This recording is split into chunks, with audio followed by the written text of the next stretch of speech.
ভগবান যখন কৃপা করেন তিনি কখনো সরাসরি কৃপা করেন আর কখনো প্রকারান্তরে কৃপা করেন। সরাসরি কৃপা কিভাবে করেন? যখন ভগবান অবতার রূপে নেমে আসে, মনে করুন নরসিংহ রূপ ধারণ করে হিরণ্যকশিপুকে বধ করে প্রহ্লাদকে দিলেন ভক্তির রাজত্ব, সরাসরি কৃপা।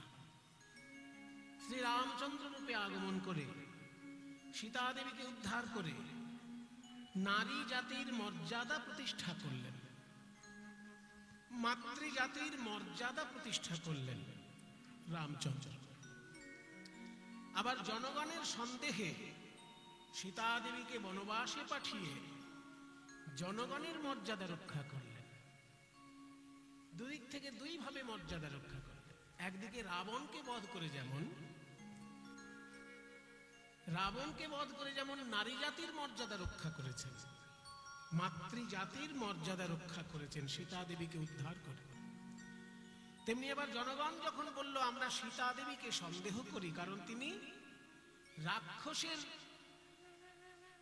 দায়িত্বে ছিলেন অনেকগুলো দিন ধরে, তাই জনগণের মর্যাদা রক্ষা করার জন্য আবার সীতা দেবীকে বনবাসে পাঠালেন। তাও পাঠালেন এমন জায়গায় যে একজন বিরাট বড় কবি সেই যুগের বাল্মীকি মুনি তার তপবনে পাঠালেন, যাতে বাল্মীকি মুনির তপবনে সাধারণ মানুষ যেতে একটু কুণ্ঠাবোধ করবে।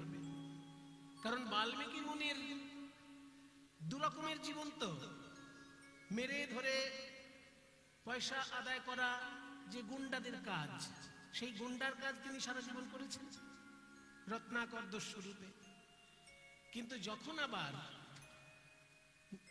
যখন আবার তিনি সঠিক পথটি জানলেন যে না, মেরে ধরে কাউকে খুন করে পয়সা আদায় করাটা জীবনের সঠিক পথ হতে পারে না, সাহিত্য সাধনার মধ্যে দিয়ে জনগণের কল্যাণ করাটাই একটা বিশিষ্ট পথ। জনগণের কল্যাণ করার অনেক রকমের পথ আছে, তার মধ্যে সাহিত্য সাধনা একটা। তাই সাহিত্য সাধনার মধ্যে দিয়ে তিনি জনগণের কল্যাণের পথ বেছে নিলেন। সারা জীবন গুন্ডার কাজ করলেন, বাকি জীবন কবির কাজ করলেন, সমাজ সেবকের কাজ করলেন। তাই তার আশ্রমে কিন্তু চট করে মানুষ কোনো ক্ষতি করতে যাবে না। মনে করুন যে লোকটা গুন্ডা ছিল এখন বাবাজি, সেরকম কোনো আশ্রম যদি হয়, সেই আশ্রমে কোনো গুন্ডামি তৈরি হবে কখনো? অন্য সাধারণ বাবাজির আশ্রমে কিন্তু গুন্ডারা এসে হই হুল্লোড় করতে পারে। মনে করুন সাধারণ একটা বাবাজি, খুব একটা শারীরিক ক্ষমতা নেই, দুর্বল প্রকৃতির বাবাজি একটা আশ্রম করে এসেছে, পাড়ার গুন্ডা ছেলেরা এসে হে বাবাজি পয়সা দাও বলতেই পারে। কিন্তু যে লোকটা সারা জীবন গুন্ডামি করে এসেছে এখন সে বাবাজি হয়েছে, তার কাছে কোনো গুন্ডা এসে বলতে পারবে এই বাবাজি পয়সা দাও? এক থাপ্পড়ে একদম মাটিতে বসিয়ে দিল। এবার একটা গুন্ডামি দেখাচ্ছিস আমাকে, সারা জীবন করে এলাম ওই কাজ। ওই জন্য অন্যান্য আশ্রমের থেকে বাল্মীকি মুনির আশ্রম বেশি সুরক্ষিত, তাই না? নিরাপদ। কারণ ওই মানুষটি সারা জীবন ডাকাতি করেছে, এখন তিনি ডাকাতি ছেড়ে সৎ পথে মানুষের কল্যাণের জন্য সাহিত্য সাধনা করছেন, রামায়ণ রচনা করছেন। সেই জন্য বাল্মীকি মুনির আশ্রমে দিলেন সীতা দেবীকে, যে ওখানে যদি আমার সন্তান জন্মগ্রহণ করে সে অন্তত সুশিক্ষা লাভ করবে। বাল্মীকি মুনির আশ্রমে সে সুশিক্ষা লাভ করবে। দুটো দিক চিন্তা করে বাল্মীকির তপবনে সীতা দেবীকে ত্যাগ করলেন। তার মানে জনগণের মর্যাদা রক্ষা করা হলো, আবার ওদিকে নারী জাতিরও মর্যাদা রক্ষা করা হলো। চারিদিকে তিনি মর্যাদা রক্ষা করেছেন বলে তার নাম মর্যাদা পুরুষোত্তম ভগবান। তাই সত্য যুগে যেমন নরসিংহ রূপ ধরে ভগবান কৃপা করেছেন সকলকে, ত্রেতা যুগে রামচন্দ্র রূপে ভগবান কৃপা করেছেন সকলকে, দ্বাপর যুগে শ্রীকৃষ্ণ রূপে ভারতবর্ষের অসুস্থ রাজনীতিকে সুস্থ করে দিয়ে তবে তিনি বিশ্রাম নিয়েছেন দ্বারকায়। ভারতের তখন রাজনীতি অসুস্থ, মানে যে যেমন পারছে লুটে পুটে খাচ্ছে। এদিকে দন্তবক্র বলছে আমায় দেখ, ওদিকে শিশুপাল বলছে আমায় দেখ। হ্যাঁ, যে যেদিক দিয়ে পাচ্ছে শেষ। ওদিকে জরাসন্ধ বলছে আমায় দেখ। সব তখন বড় বড় এক একজন মাথা ভারতবর্ষের, জানেন তো। জরাসন্ধের বাড়ি ছিল তখন বিহারে। এখন লোকে বিহারে বেড়াতে যায় না, বিহারে যেখানে বেড়াতে যায় তার মধ্যে রাজগীর বলে একটা জায়গা আছে। রাজগীর আসলে ওটা রাজগৃহ। কোন রাজার গৃহ? না, জরাসন্ধ রাজার গৃহ। এই জরাসন্ধ কে? এই জরাসন্ধ হচ্ছে কংসের শ্বশুর মশাই। কাজেই অত্যাচারী মানুষ আর একটা অত্যাচারীকেই তো জামাই হিসেবে ডাকবে। একজন গুন্ডা যদি তার মেয়েকে বিয়ে দিতে চায় তত চেষ্টা করবে আর একটা গুন্ডার সঙ্গে যেন দেওয়া যায় বিয়ে। তাহলে অত্যাচারী মানুষ আর একটা অত্যাচারী খুঁজে তার সঙ্গে বিয়ে দিয়েছে। জরাসন্ধ হচ্ছে কংসের শ্বশুর মশাই। ওদিকে কংস অত্যাচার করছে দিল্লিতে, আর জরাসন্ধ অত্যাচার করছে বিহারে। যে যেখানে থাকছে সেখান থেকে ভারতের অত্যাচার করছে। আর উড়িষ্যায় তখন ছিল আর একজন রাজা, তার নাম শিশুপাল। তিনি দূর সম্পর্কে আবার কৃষ্ণের আত্মীয় হন। তিনি কৃষ্ণের আত্মীয় হন, একেবারে নিকট আত্মীয়। কিন্তু হলে হবে কি, অত্যাচারী রাজা। তো একদিকে জরাসন্ধ, একদিকে শিশুপাল, একদিকে দন্তবক্র, সবাই যে যেমন পাচ্ছে ভারতটা সর্বনাশ করার জন্য উঠে পড়ে লেগেছে। এই সমস্ত বদমাইশগুলোকে ঠান্ডা করার জন্য শ্রীকৃষ্ণের অবতার। শ্রীকৃষ্ণ রূপে এসে তিনি ভারতবর্ষের অসুস্থ রাজনীতিকে সুস্থ করে আমাদেরকে উপহার দিলেন যুধিষ্ঠিরের রাজত্ব। শ্রীকৃষ্ণের কূটনীতি যদি মাঝখানে না থাকতো, ওই যুধিষ্ঠিরের মতন ভালো মানুষ কোনোদিন সিংহাসনে বসতে পারত না। কারণ আপনারা জানেন, রাজনীতি যারা করেন সাধারণত ভালো মানুষকে তারা টিকতে দেন না। এটা আমরা জন্ম থেকে দেখে আসি। ছোটবেলায় যে রাজনীতি দেখেছি সেখানেও যা দেখেছি, বড় হয়ে যা রাজনীতি দেখছি এখানেও তাই দেখছি, কোনো পরিবর্তন নেই। সেই জন্য একদল গুন্ডা তখন ভারতবর্ষকে চালাচ্ছে। একদিকে হচ্ছে জরাসন্ধ, একদিকে শিশুপাল, একদিকে দন্তবক্র, আর একদিকে কংস। এই সবটাকে ঠান্ডা করার জন্য ভগবান শ্রীকৃষ্ণ রূপে নেমে এসে এত সুন্দর একটি রাজত্ব আমাদেরকে উপহার দিলেন, যার রাজা হলেন যুধিষ্ঠির। যুধিষ্ঠিরের মতন সৎ মানুষ রাজা হয়ে বসলেন ভারতবর্ষের সিংহাসনে। তবে শ্রীকৃষ্ণ বিশ্রাম নেবার জন্য দ্বারকায় গেলেন। দ্বারকা হচ্ছে শ্রীকৃষ্ণের বিশ্রামের জায়গা। রাজনীতি করার জায়গা তার দিল্লি, আর বিশ্রামের জায়গা হচ্ছে দ্বারকা। কাজে আপনারা যদি রামায়ণ মহাভারত ভালো করে চর্চা করেন, দেখবেন যুগে যুগে ভগবান এসেছেন সরাসরি কৃপা করতে অবতার রূপে। কখনো নরসিংহ, কখনো রামচন্দ্র, আবার কখনো শ্রীকৃষ্ণচন্দ্র। শ্রীকৃষ্ণচন্দ্রের আবার দুটি রূপ। বৃন্দাবনে তার এই রূপ বংশীধারী, আর কুরুক্ষেত্রের মাঠে তার এই রূপ চক্রধার। একই কৃষ্ণের দুটি রূপ। এ বড় আশ্চর্য মিষ্টি ভগবান আমাদের। যেমন একটা কাঁচা টাকার কয়েন, একদিকে থাকে অশোক স্তম্ভ, আর একদিকে থাকে লেখা 1 রুপি। তাহলে একদিকে সংখ্যায় 1 লেখা আছে, উল্টো দিকে অশোক স্তম্ভের ছবি আছে। তো দুটো দিক যেমন একটা কাঁচা টাকার কয়েন, শুধু ওই অশোক স্তম্ভটাকে বলতে পারেন না এইটাই টাকা, ওই 1 লেখা দিকটা টাকা নয়, এটা বলতে পারবেন। একটা কাঁচা টাকার যেমন দুটো দিক, তেমনি শ্রীকৃষ্ণ চরিত্রের দুটো দিক। যতদিন তিনি বৃন্দাবনে ততদিন তার এই রূপ। ভালোবাসায় মাখা তার বাঁশির সুর, ভালোবাসায় মাখা তার নাম, ভালোবাসায় মাখা তার প্রত্যেকটি সূক্ষ্মাতি সূক্ষ্ম লীলা শুধু ভালোবাসার কথা প্রকাশ করছে বৃন্দাবনের মাটিতে। আর সেই শ্রীকৃষ্ণ যখন চলে গেলেন কুরুক্ষেত্রে, অমনি অসুস্থ রাজনীতিকে সুস্থ করার জন্য হাতে ধরলেন চক্র। কাজে এমন মিষ্টি ভগবান আমাদের, একদিকে বংশীধারী, অন্যদিকে চক্রধারী। প্রয়োজনে চক্রধারী, স্বভাবে তিনি বংশীধারী। আমরা চক্র ধরতে ভুলে গেছি বলেই আজকে বদমাইশ লোকেরা আমাদের মাথার উপর উঠে নাচে, যা তা বলে যায় সনাতন ধর্ম সম্পর্কে, আর আমরা কালার মতো শুনে যাই। কারণ ভগবান শ্রীকৃষ্ণ এই চক্র ধরা স্বভাবটি আমরা হারিয়ে ফেলেছি। তাই শ্রীকৃষ্ণের যে দুটি রূপ, তিনি স্বভাবত বংশীধারী, তিনি ভালোবাসারই ঠাকুর, কিন্তু প্রয়োজনে তিনি চক্র ধরেন। যখন বদমাইশকে ঠান্ডা করতে হবে তখন তিনি চক্রধারী রূপ। এক ভগবানের দুটি রূপ। তাই যুগে যুগে ভগবান নেমে আসেন আমাদেরকে সরাসরি কৃপা করার জন্য, কিন্তু তিনি দুরকম কৃপা করেন, একটা সরাসরি কৃপা আর একটা হচ্ছে প্রকারান্তরে কৃপা। প্রকারান্তরে কৃপাটি যেমন, প্রকারান্তরে কৃপা হচ্ছে তার নাম সংকীর্তন। ভগবান শ্রীকৃষ্ণ আর ভগবান শ্রীকৃষ্ণের নাম একেবারে অভিন্ন তত্ত্ব।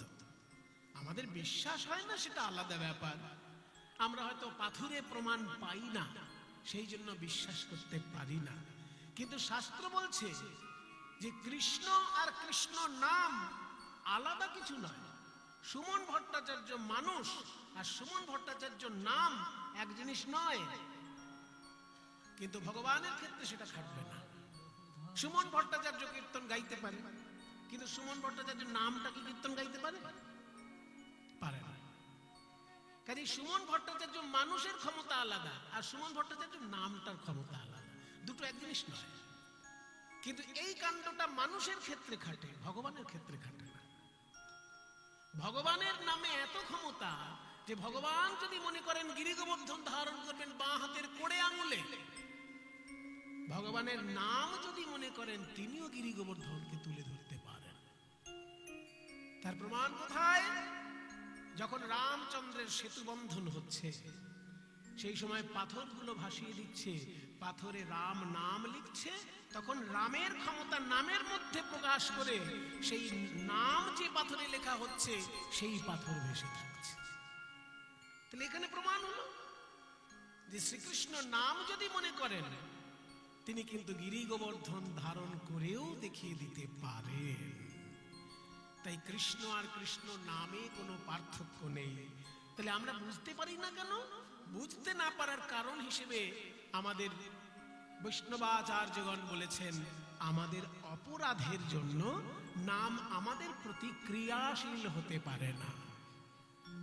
নাম নামকারে বহুধা নিজ সর্বশক্তি, এই যে শ্লোকটা আমি বললাম, এই শ্লোকটা স্বয়ং চৈতন্য মহাপ্রভু বলেছেন। মহাপ্রভুর বলে যাওয়া 8টি সংস্কৃত শ্লোক চৈতন্য চরিতামৃতের শেষ অধ্যায়ে আছে। তার মধ্যে একটা শ্লোক এখন বলছি, যে ভগবান যে সরাসরি কৃপা করেন যখন তিনি অবতার হয়ে আসেন, আর বারবার তো সবসময় তার অবতার হয়ে থাকতে পারেন না, সেই জন্য অবতার হিসেবে যখন না থাকেন তখন নাম রূপে কৃপা করেন। কৃপার রূপগুলো কিরকম এই শ্লোকে মহাপ্রভু বলছেন। নাম নামকারি বহুধা নিজ সর্বশক্তি স্তোত্রার্পিতা নিয়মিত স্মरणेन काल एतादृशी तव कृपा भगवन् ममापि दुर्दैवमीदृशमिहाजनिनानुरागः दुर्दैवमिदृशमिहाजनिनानुरागः दुर्दैवमिदृशमिहाजनिनानुरागः। কি সুন্দর শ্লোকটা! অবাক হয়ে যাবেন, এই শ্লোকটি মহাপ্রভুর রচনা। বলছে, হে ভগবান, তুমি যখন নাম রূপে মানুষকে কৃপা করো, তোমার ভেতরে 3টে কৃপা ফুটে ওঠে। প্রথম কৃপা কি? নাম নামকারি বহুধা। প্রথম কৃপা হচ্ছে তুমি একজন কিন্তু তোমার নাম অজস্র। এটাই অনেক কৃপার ব্যাপার। এটা আবার কৃপার ব্যাপার হলে সেটা আমাদের মাথার উপর চাপ সৃষ্টি হলো না। একটা ভগবানের যদি একটাই নাম হয় তাহলে মুখস্থ করতে সুবিধা হয়, কিন্তু একটা ভগবানের যদি 1000 গন্ডার নাম হয় মুখস্থ করা সহজ হয়? শ্রীকৃষ্ণের 108টা নাম আছে। আমার মাকে ছোটবেলায় পড়তে শুনতাম। যশোদা রাখিল নাম, যাদু বাছা ধন, আরো কি কি আছে।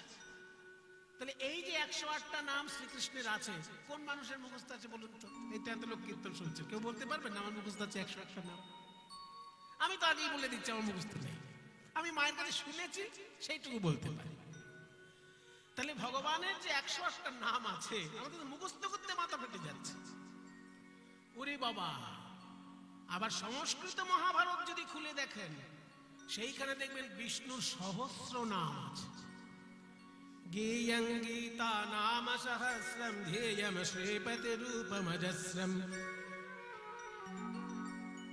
সেখানে শঙ্করাচার্য বলছেন না, গেয়ং গীতা নাম সহস্রম ধ্যেয়ম শ্রীপতি রূপমজস্রম নেয়ং সজ্জন সঙ্গে চ চিত্তম দেয়ং সজ্জন সঙ্গে বিত্তম। কি কি করণীয় শঙ্করাচার্য বেশ সুন্দর একটা ছোট্ট শ্লোকে বলেছে। বলছে গান যদি গাইতে হয় তাহলে গীতার শ্লোক গাও, কারণ গীতা তো গান। শ্রীমদ্ ভগবত গীতা, গীতা মানে কি? গীতা শব্দটা হচ্ছে গীত শব্দের স্ত্রীলিঙ্গ। গীতা শব্দটা আকার বাদ দিলে কি থাকে? গীত। গীত মানে গান। কার গান? ভগবত গীত, ভগবানের গাওয়া গান। তাহলে আকার জুড়ে গেল কেন? আকার জুড়ে গেল স্ত্রীলিঙ্গ করার জন্য। কেন স্ত্রীলিঙ্গ করতে হলো না? এটা আসলে একটা উপনিষদ, আর উপনিষদ শব্দটা স্ত্রীলিঙ্গ, তার অ্যাডজেক্টিভ হিসেবে ব্যবহার হয়েছে বলে ওই আকারটা যুক্ত হয়েছে। শ্রীমদ্ ভগবত গীতাসু উপনিষদসু প্রথম অধ্যায় দেখবেন, বাড়িতে খুলে গিয়ে দেখবেন। এই তো কীর্তন শুনে বাড়ি যাবেন, বাড়িতে যদি গীতা থাকে পাতাটা উল্টে দেখবেন অধ্যায়ের শেষে কি লেখা আছে। সব কটা অধ্যায়ের শেষে লেখা পাবেন শ্রীমদ্ ভগবত গীতাসু উপনিষদসু। এটা একসঙ্গে থাকে বলে দীর্ঘকার করা থাকে, লোকে অত বুঝে পড়ে না, একটা না পড়ে যায় আর কি। শ্রীমদ্ ভগবত গীতাসু উপনিষদসু প্রথম অধ্যায়, অর্থাৎ শ্রীমদ্ ভগবত গীতা হলো একটি উপনিষদ। এই উপনিষদটা কেমন উপনিষদ না? ভগবানের গাওয়া উপনিষদ। ওই জন্য ভগবত গীত মানে ভগবানের গান। এবার উপনিষদ শব্দটা স্ত্রীলিঙ্গ বলে তার বিশেষণ হিসেবে গীত শব্দে স্ত্রীলিঙ্গে আকার যুক্ত হয়েছে, ওই জন্য ভগবত গীতা মানে ভগবানের গান। শঙ্করাচার্য বলছেন গাইতেই যদি হয় তাহলে গীতা গাইবে। গেয়ং ভগবত গীতা, গীতা যদি গাইতে হয় গীতা গাইবে। গেয়ম গীতা নাম সহস্রম, আর তার সঙ্গে গাইবে সহস্র নাম, অর্থাৎ বিষ্ণুর সহস্র নাম। মহাভারতের পাতায় আছে বিষ্ণুর সহস্র নাম। তাহলে 1000 নাম বিষ্ণুর আছে, সে তো আছে সবে শুনলাম,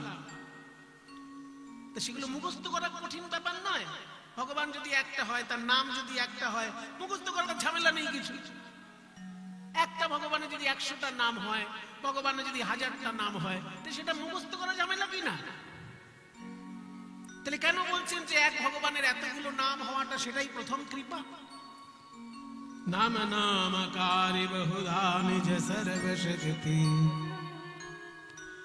বলছে ভগবান একজন কিন্তু তার নাম অনেক, এইটা প্রথম কৃপা।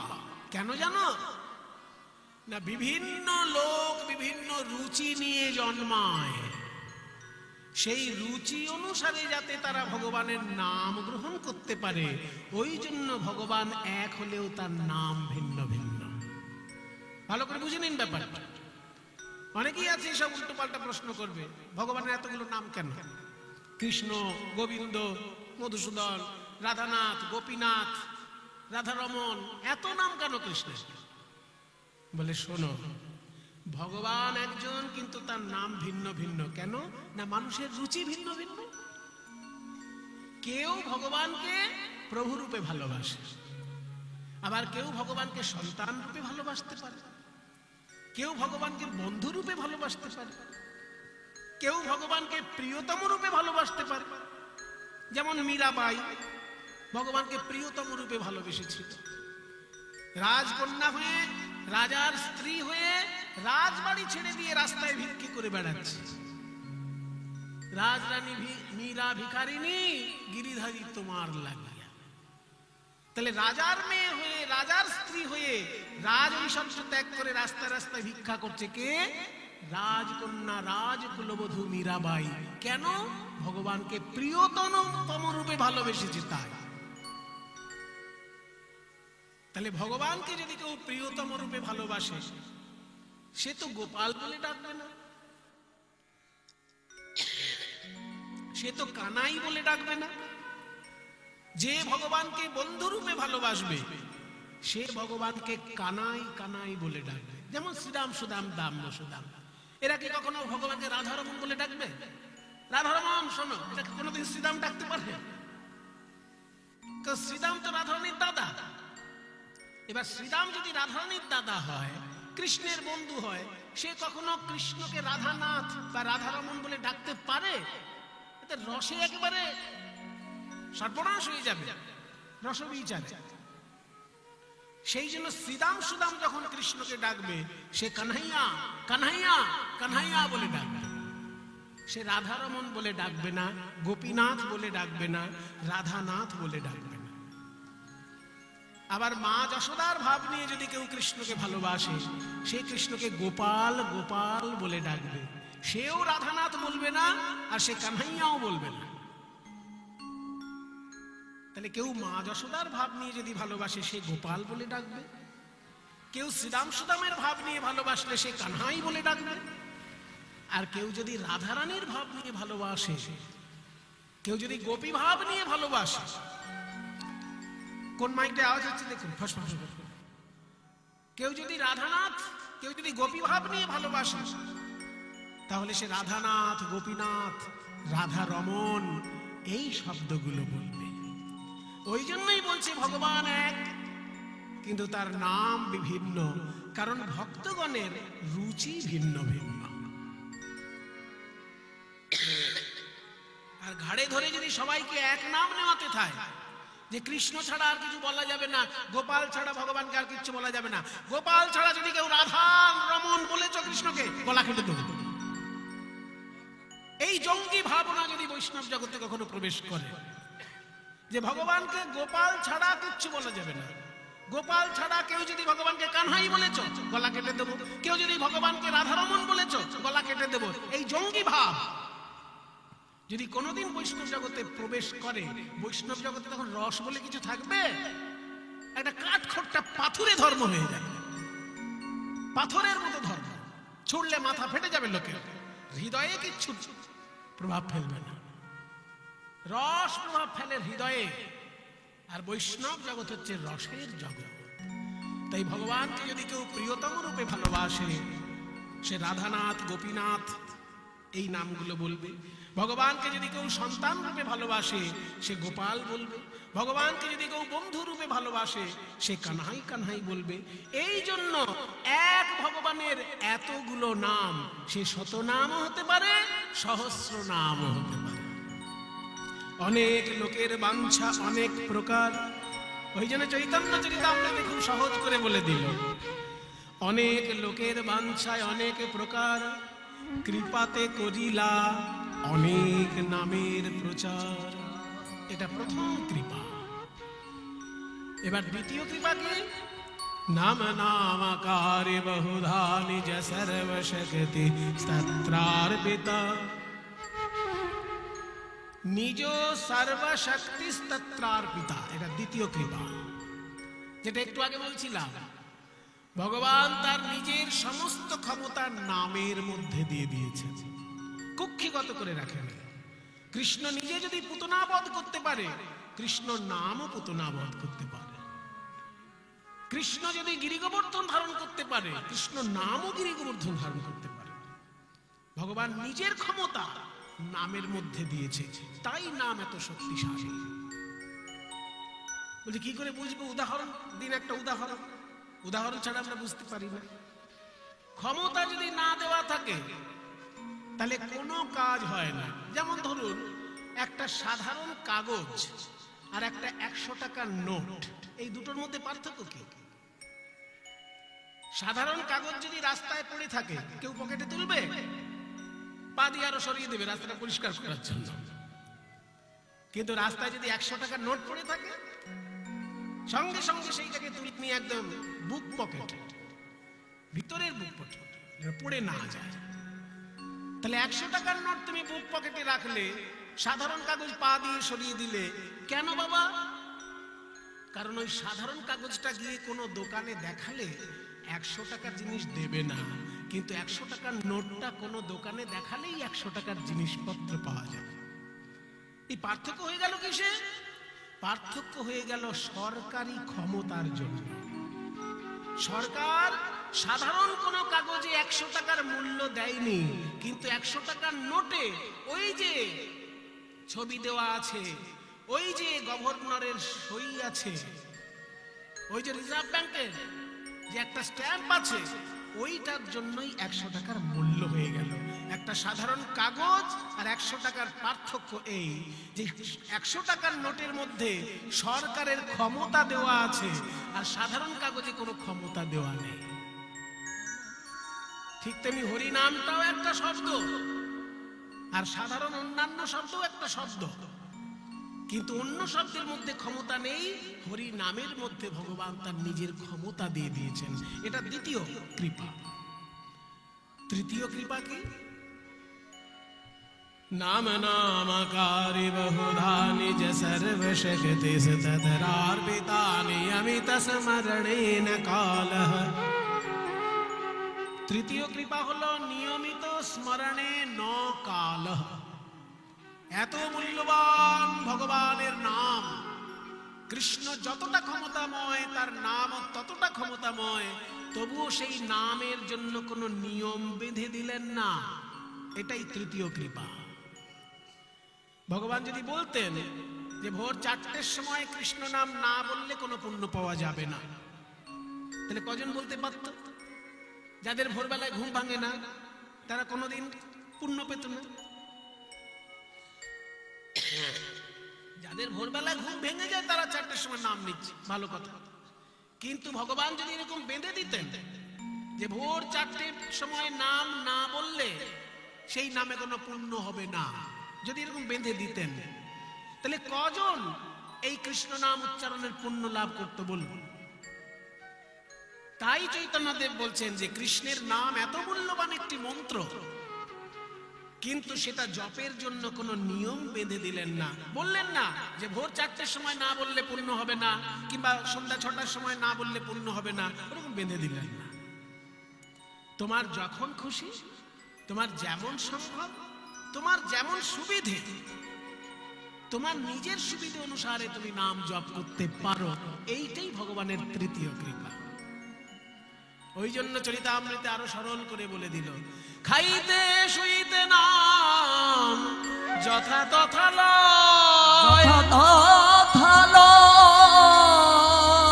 কাল দেশ নিয়ম নাই, সর্বসিদ্ধি হয়।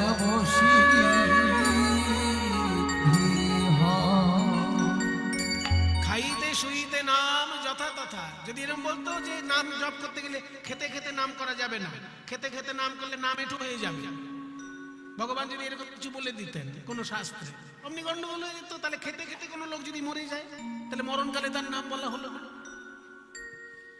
আমরা তো এমন শুনি গল্প যে খেতে খেতে খাবার আটকে গিয়ে একটা লোক মারা গেল। হতে পারে, হয়তো দেখা গেল সে লোকটা ভক্ত লোক, কিন্তু খেতে খেতে খাবার আটকে গিয়ে তার মৃত্যু হল। তাহলে সেই রকম পরিস্থিতিতে সে তো ইচ্ছে থাকলেও ভগবানের নাম করতে পারবে না, শাস্ত্রে যদি নিষেধ থাকে যে খেতে খেতে নাম করা যাবে না। ওই জন্য ভগবান কোনো বিধান, কঠোর নিয়ম করে দিলেন না, যে তোমার খাবার সময়েও যদি ঠাকুরের নাম করার ইচ্ছে হয় তুমি করতে পারো। ওই জন্য দেখবেন বৈষ্ণব পঙ্গত যেখানে বসে সেখানে বৈষ্ণবগণ কিন্তু খেতে খেতেও নানা রকম পদাবলী চর্চা করে ধ্বনি দিয়ে, হরির ধ্বনি দিয়ে তারা খাবার গ্রহণ করেন। ওই জন্য খাবারেও কোনো বিধান নেই, খেতে খেতেও নাম করা যায়, শুতে শুতেও নাম করা যায়, চলতে ফিরতে। ওই জন্য কোনো বিধি নিষেধ করে দিলেন না। চৈতন্যদেব বলছেন এইটা হচ্ছে তোমার তৃতীয় কৃপা, যে এত মূল্যবান মন্ত্র তোমার নাম, কিন্তু তার জন্য কোনো বিধান করে দিলে না। এই 3 রকমের কৃপা তোমার কৃষ্ণ নামে, অথচ আমার দুর্ভাগ্য দেখো, সেই কৃষ্ণ নাম জপের জন্য আমার কোনো আগ্রহই নেই। শুনলাম যিনি কৃষ্ণ তিনি কৃষ্ণ নাম, আগ্রহ নেই। শুনলাম কৃষ্ণের যতটা ক্ষমতা নামেরও ততটা ক্ষমতা, আগ্রহ নেই। শুনলাম এমন মূল্যবান নাম জপ করার জন্য কোনো বিধান করে দিলেন না, তাও আগ্রহ নেই। তাই চৈতন্যদেব বলছেন দুর্ভাগ্য আমার কেমন দেখো, তোমার 3 রকমের কৃপা ঝরে পড়ছে হরি নামে, অথচ আমার বিন্দু মাত্র আগ্রহ জন্মালো না তোমার ওই হরি নামের প্রতি। দুর্দৈবম ঈদৃশম, দুর্দৈব মানে দুর্ভাগ্য, দুর্দৈব মানে হচ্ছে দুর্ভাগ্য। দুর্দৈবম ঈদৃশম, আমার এমন দুর্ভাগ্য, ইহ মানে এই হরি নামে, ন অজনী জন্ম নিল না, অনুরাগ অনুরাগ জন্ম নিল না। তাহলে কৃষ্ণ আর কৃষ্ণ নাম অভিন্ন, কৃষ্ণের যতটা ক্ষমতা তার নামের ততটা ক্ষমতা, কিন্তু এগুলো মুখে বলা যেমন, জীবনে প্রত্যক্ষ প্রমাণ দেখানো কঠিন। তাই আজকে আমরা এমন একজনের কথা আমরা শুনবো, যিনি সারা জীবন ধরে ভগবানের নামের উপর বিশ্বাস করে এতটাই নামে সিদ্ধি লাভ করেছিলেন যে স্বয়ং ভগবান তাকে কোলে করে নৃত্য করছে। চলুন সেই পরম বৈষ্ণব আচার্যের কথা শোনার জন্য আমরা একটু এগিয়ে যাই। পদকর্তা কি সুন্দর বলছেন, কলি ঘোর তিমির, কলি ঘোর তিমির, কলিরূপী ঘোর অন্ধকার গ্রাস হলো জগজন, জগৎবাসীকে যখন গ্রাস করল, ধর্ম কর্ম রহু দূর, ধর্ম আর কর্ম দূরে চলে গেল। অন্ধকার থাকলে ভালো মানুষ সেখানে থাকতে পারে না। আপনারা ভালো মানুষ তাই কীর্তন শুনতে এসেছেন, ভালো মানুষরা হলে কি আর কীর্তন শুনতে আসে বলুন? আর যদি মন্দ মানুষও হয়, তার মধ্যে 10% যদি ভালো থাকে, তখন সে কীর্তন শুনতে আসবে।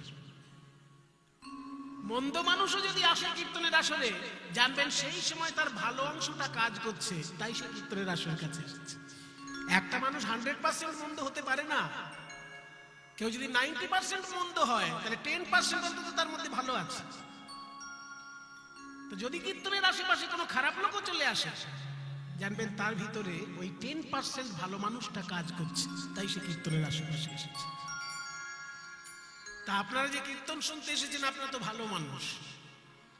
ভালো মানুষ কখনো অন্ধকারে থাকতে পারে না।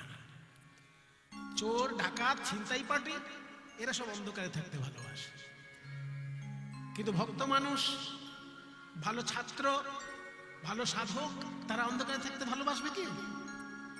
যে গীতা ভাগবত পড়বে সে অন্ধকারে থাকবে? কালকে যার পরীক্ষা সেই ছাত্র আজকে অন্ধকারে থাকবে? সে সারা রাত্রি লাইট জ্বেলে পড়বে। সেই জন্য ভালো কাজ, সাধনার কাজ যেখানে হবে, অন্ধকারে হতে পারে না। তো কলির ঘোর অন্ধকার যখন গ্রাস করলো জগৎবাসীকে, দুজন বিদায় নিল। কে কে বিদায় নিল না? ধর্ম আর কর্ম। ধর্ম বলল আমি বাবা এই কলির অন্ধকারে থাকতে পারবো না, বিদায় নিল। সুকর্ম, সৎকর্ম, সেও বললো আমি বাবা থাকতে পারবো না, বিদায় নিল। তাহলে এসে ভিড় করলো কারা? এদের উল্টো যারা কাম, ক্রোধ, লোভ, মোহ, মদ, মাৎসর্য, হিংসা, বিদ্বেষ, রাহাজানি, চিন্তায়, এরা সব এসে ভিড় করলো। কিন্তু সেই কলির অন্ধকার দূর করার জন্য নবদ্বীপের ভাগ্যাকাশে আবির্ভূত হলেন প্রেমের ঠাকুর গৌরাঙ্গ মহাপ্রভু। অসাধনে চিন্তামণি বিধি মিলাবলয়ানি, আমার গোরা বড় দয়ালো ঠাকুর, আমার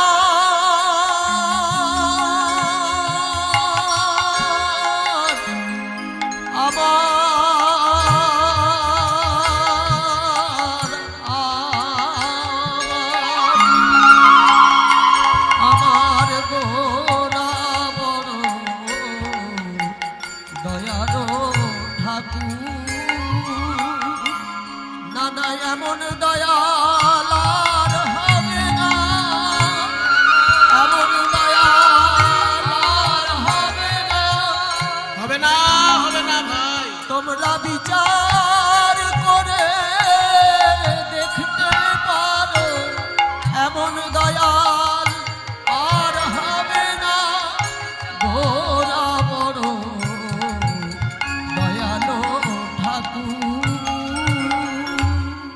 বললাম অন্ধকার, এই যে এতগুলো লাইট জ্বলছে, কীর্তন চলছে, সব লাইট যদি নিভে যায় কীর্তন করা যাবে?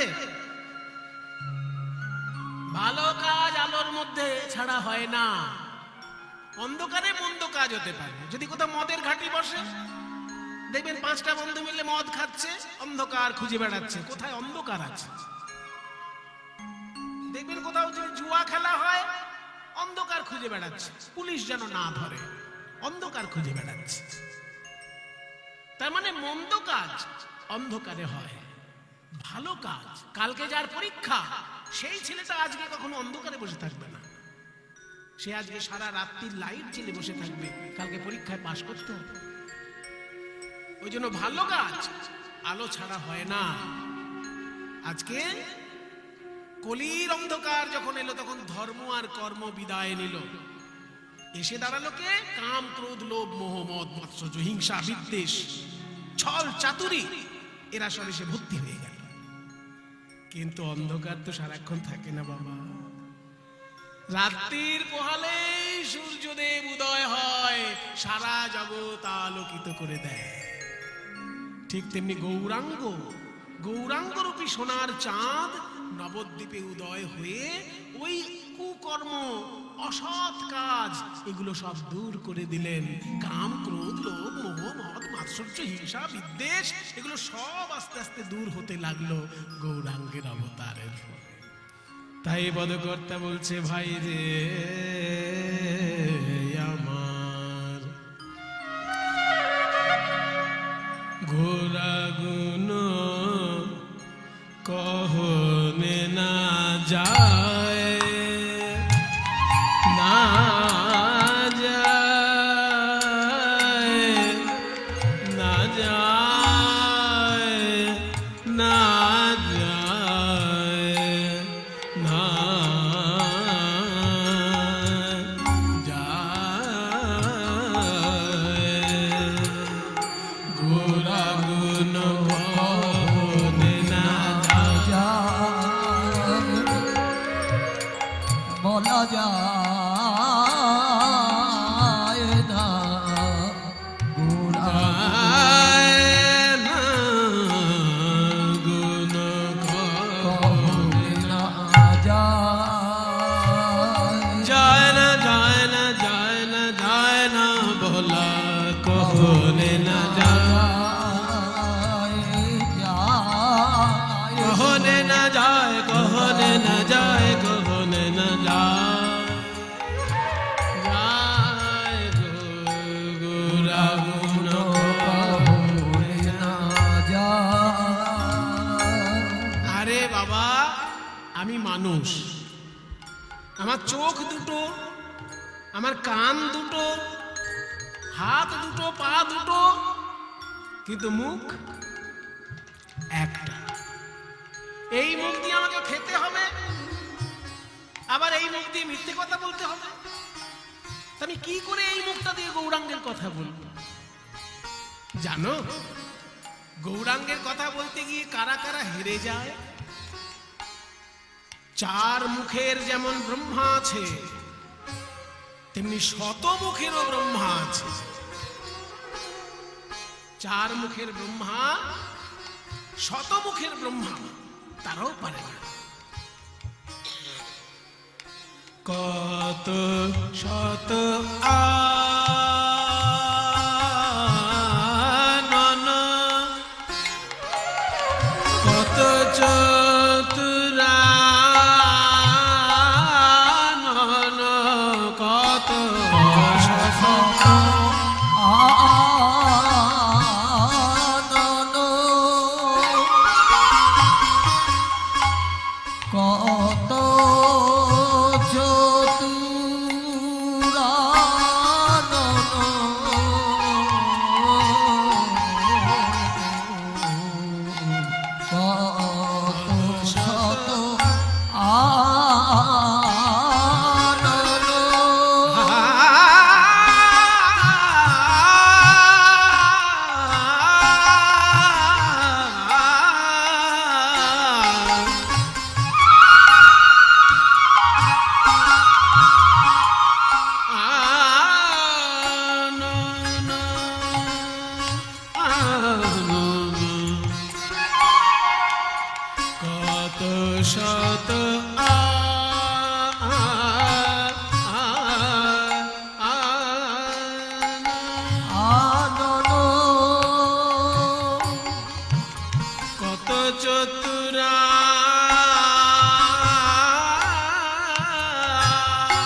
কত শত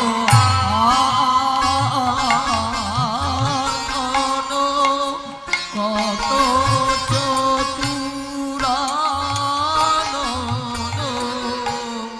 আস্তে। ব্রহ্মার কয়টি মাথা? একটু আগে বললাম।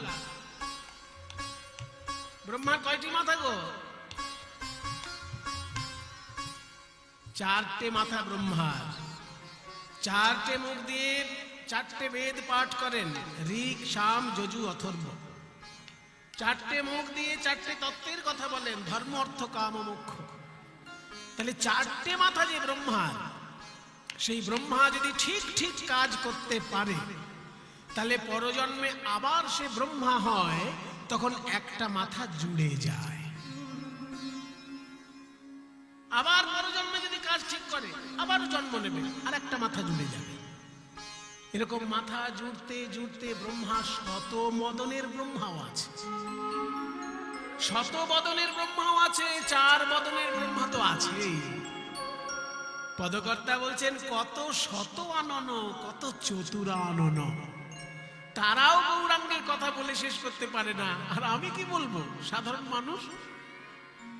কত শত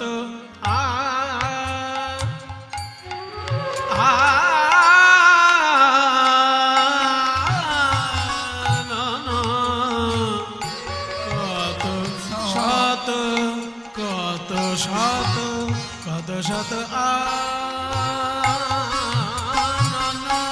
কত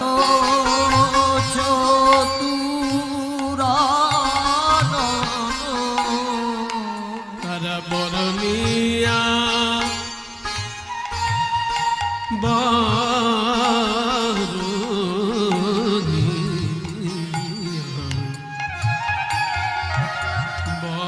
বরণিয়া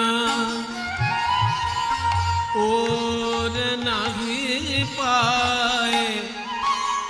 ওর মানে সীমা, বরণিয়া সীমা পায় না, সীমা পায় না, সীমা পায় না, পায় না, পায় না, পায় বরণিয়া ওর নাহি পায়।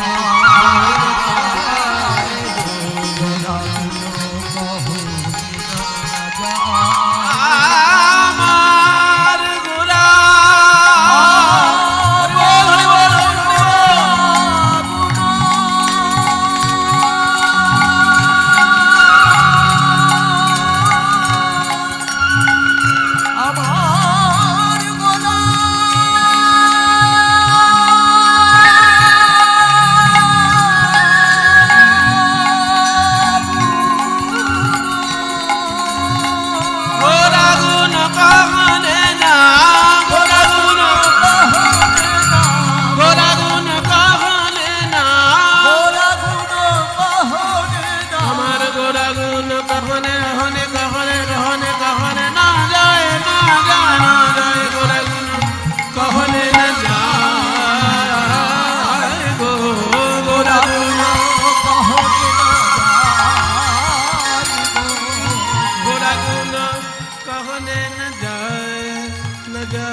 Nisamaga, Nisamaga, Nisamaga. Gama pa pa pa. Gama ma ma ma. Mama ga ga ga. Ga ga ga ma ma ma ga ga ga sa ni sa ga ga ga ma.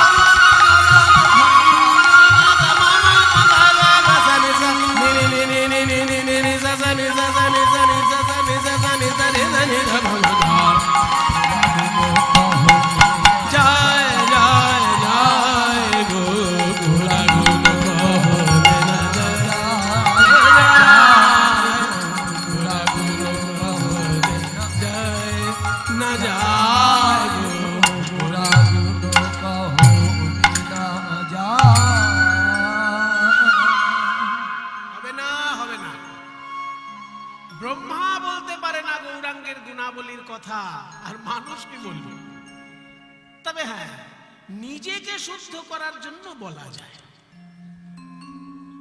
নিজেকে শুদ্ধ করার জন্য, নিজেকে মানুষ করার জন্য আমরা গৌরাঙ্গের গুণাবলী চর্চা করে ধন্য হতে পারি, কিন্তু তার কথা বলেছি বলে গর্ব করতে পারি না, কারণ ব্রহ্মাও পারে না গৌরাঙ্গের কথা বলতে। পদকর্তা বলছেন, শোনো ভাই, সেই ব্রহ্মা কলিযুগে জন্মগ্রহণ করলেন গৌরাঙ্গ মহাপ্রভুকে দেখবেন বলে। কিভাবে জন্মগ্রহণ করলেন? চলুন আমরা বৃন্দাবনে গিয়ে দেখি। বৃন্দাবনে কি হয়েছিল জানো? ভগবান শ্রীকৃষ্ণ খেলা করছেন সখাদের সঙ্গে। শ্রীদাম, সুদাম, দাম, বসুদাম, সুবল, মহাবল, সুবাহু, মহাবাহু, স্তক কৃষ্ণ, অর্জুন, লবঙ্গ, মধুমঙ্গল। কয়টি নাম বললাম? গুনতে তো বলেননি, শুনতে বলেছেন, শুনে যাচ্ছে। শ্রীকৃষ্ণের বন্ধুরা শ্রীকৃষ্ণের সঙ্গে খেলা করছেন, সেই বন্ধুদের নাম বলছি। শ্রীদাম, সুদাম, দাম, বসুদাম, সুবল, মহাবল, সুবাহু, মহাবাহু, স্তক কৃষ্ণ, অর্জুন, লবঙ্গ, মধুমঙ্গল। এইবার গুনেছেন সবাই। এই 12 জন বন্ধু শ্রীকৃষ্ণের সঙ্গে খেলা করছে। আরো আছে হলায়ুধ, বরুথপ, গন্ধর্ব, কিঙ্কিনী, অংশুমান, ভদ্রসেন, বসন্ত, বিলাসী, উজ্জ্বল, কোকিল, কলবিঙ্কু, পুণ্ডরিক। কটা হলো? আবার 12টা। এই 12 জন আর 12 জন 24 জন হচ্ছে শ্রীকৃষ্ণের বন্ধু। সবাই মিলে খেলা করছে শ্রীকৃষ্ণের সঙ্গে। পদকর্তা কি সুন্দর বর্ণনা করছেন। এই পদটা আমি গাইবো, আপনারা একটু মন দিয়ে শুনবেন। শেষে বলবো কেন মন দিয়ে শুনতে বললাম। কি বা খেল তো রাম, এখানে রাম মানে বলরাম, শ্রীরামচন্দ্র নয়। খেলাটা রাম মানে বলরাম খেলছেন। সুন্দর শ্যাম মধুর মুরতি মোহন খেলা সুন্দর শ্যাম মধুর মুরতি মধুর খেলা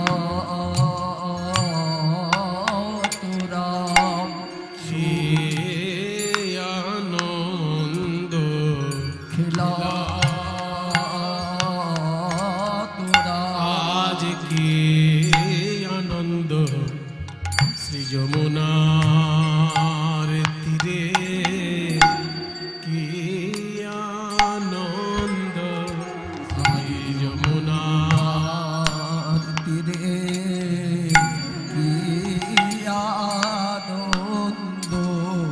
বলরাম কেনাই খেলা করে যমুনার তীরে কি আনন্দ।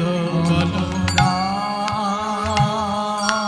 কানাই খেলা করে আসাম বয়বালক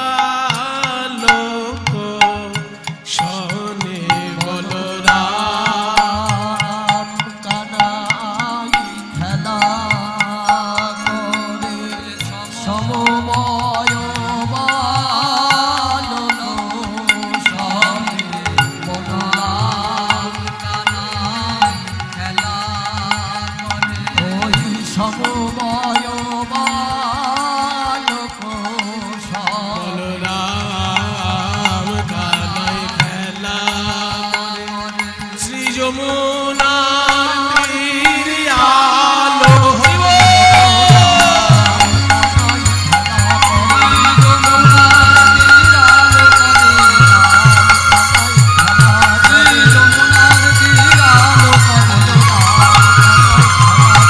যমুনার তীরা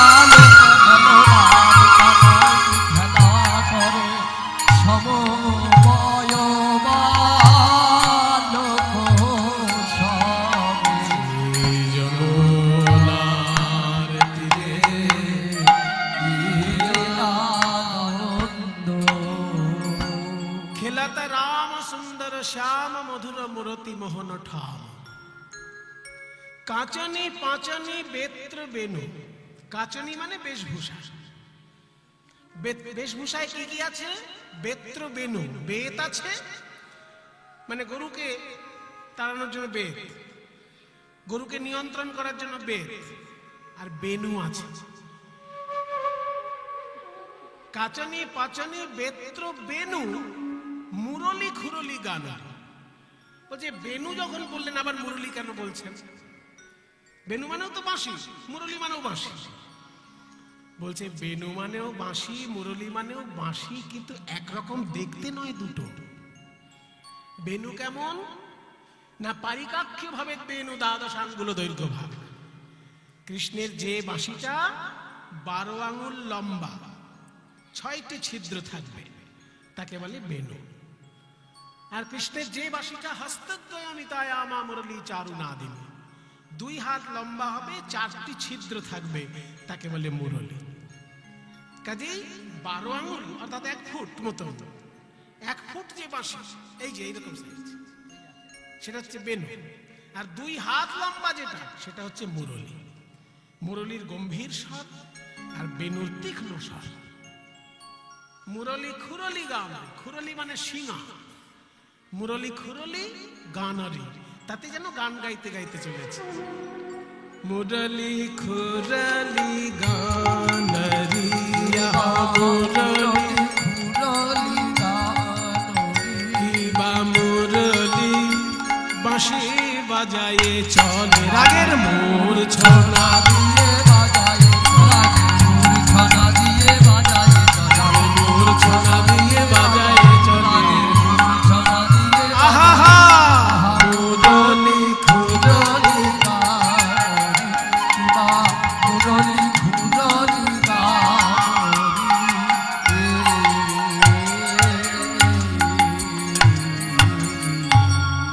খেলছে কাদের সঙ্গে? ওই যে নামগুলো বললাম, শ্রীরাম সুদাম দাম বসুদাম সুবল মহাবল। অত নাম বললে তো আর গানটার সৌন্দর্য থাকে না। ওই জন্য গানের সৌন্দর্যের জন্য 2টো মাত্র নাম নেওয়া হয়েছে। ওই 24 জন বন্ধুর মধ্যে 2টো নাম নেওয়া হয়েছে। প্রিয় শ্রীদাম সুদাম মেলি, প্রিয় শ্রীরাম সুদাম মেলি, প্রিয় শ্রীদাম, প্রিয় শ্রীদাম, প্রিয় শ্রীরাম সুদাম মেলি, ওই প্রিয় শ্রীরাম, প্রিয় শ্রীরাম, প্রিয় শ্রীরাম সুদাম মেলি। তপন তনয়া তীরে কেলি, প্রিয় শ্রীরাম সুদাম মেলি, তপন তনয়া তীরে গেলি। তপন তনয়া তীরে কেলি মানে, তপন মানে সূর্য, তনয়া মানে কন্যা, তীরে মানে পাড়ে। সূর্যের ছেলের নাম যমরাজ, আর সূর্যের মেয়ের নাম যমুনা। কিন্তু যমুনার তীরে খেলছে, এটা বললে তো সহজ হয়ে গেল, আপনাদের তো আর ভাবার সুযোগ থাকলো না। ওই জন্য পদকর্তা একটু ঘুরিয়ে বলছে যে সূর্যের মেয়ের তীরে খেলছে। তাহলে আপনারা খোঁজ নেবেন সূর্যের মেয়েকে। সূর্যের ছেলের নাম যম, মেয়ের নাম যমুনা। তাই যমুনার তীরে না বলে বলছে তপন তনয়া তীরে। এটা বললে পরে সূর্যের মেয়ের তীরে বলা হলো, কিন্তু একটা সাহিত্যের দিকে অলংকার হয়ে গেল। একে বলে অনুপ্রাস অলংকার।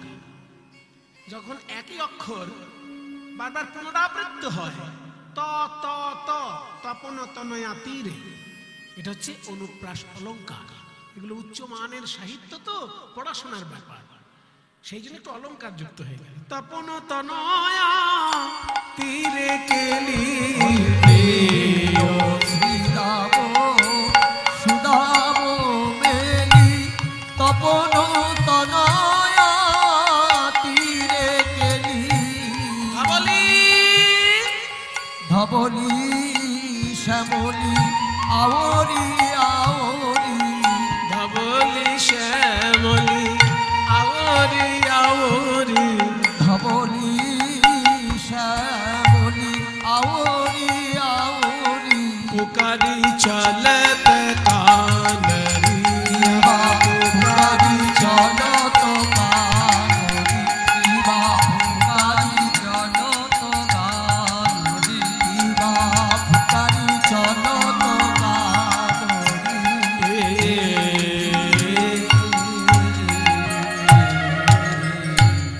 ভগবান যে খেলা করছেন ধবলি শ্যামলি সবাইকে নিয়ে, তাকে দেখতে কেমন? ছেলে বা মেয়ে কোন বয়সে দেখতে সব থেকে সুন্দর হয়? ও মায়েরা, দেখতে সুন্দর কোন বয়সটায় সব থেকে বেশি হয় বলো? 5 বছর বয়সে না 55 বছর বয়সে? কিশোর 15 থেকে 25 এর মধ্যে দেখবেন পরিপূর্ণতা, রূপের পরিপূর্ণতা ঘটে। ওই জন্য কিশোর বয়সে আমার ভগবানের রূপটি পূজনীয়। বয়সে কিশোর নবীন ভাতে, বয়সে কিশোর নবীন ভাতি আহা বয়সে কিশোর, বয়সে কিশোর, বয়সে কিশোর নবীন ভাতি জৈসে ইন্দু জলদ কাঁতি। বয়সে কিশোর নবীন ভাতি জৈসে ইন্দু জলদ কাতি চারু চন্দ্রিকা গুঞ্জহার, চারু চন্দ্রিকা গুঞ্জহার চারু চন্দ্রিকা গুঞ্জহার চারু, চারু মানে সুন্দর, আর চন্দ্রিকা মানে এমনি চন্দ্রিকা মানে চাঁদের আলো, কিন্তু এখানে ময়ূরের পালকটাকে চন্দ্রিকা বলা হচ্ছে। চারু চন্দ্রিকা গুঞ্জহার, চারু চন্দ্রিকা গুঞ্জহার চারু চন্দ্রিকা গুঞ্জহার চারু চন্দ্রিকা গুঞ্জহার চারু চন্দ্রিকা গুঞ্জহার, চারু চন্দ্রিকা গুঞ্জহার উমা। দেবতাদের মধ্যে সব থেকে সুন্দর হচ্ছেন কাম দেবতা। তার সৌন্দর্য নিংড়ে নিয়ে যেন গোবিন্দের বদনে দেওয়া আছে। বদনে মদন ভান রে, বদনে মদন ধারণী কিবা বদনে মদন ধারণী কিবা বদনে মদন ধারণী কিবা বদনে মদন ধারণী বদনে মদন বেটে মাখানো, মদনে মদন রূপ মাখানো মদনে মদন রূপ মাখানো মদনে মদন রূপ মাখানো আহা বদনে মদন ধারণী কিবা বদনে মদন ধারণী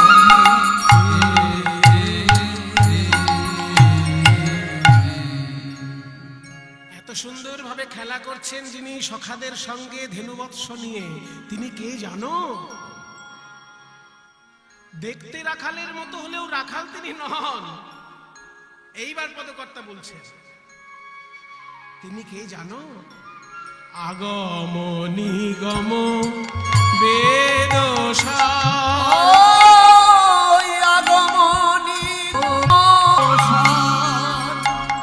আগম নিগম বেদ সার।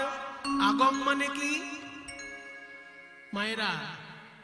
পৃথিবীতে যতগুলি ধর্ম আছে সব থেকে প্রাচীন ধর্ম এই সনাতন ধর্ম।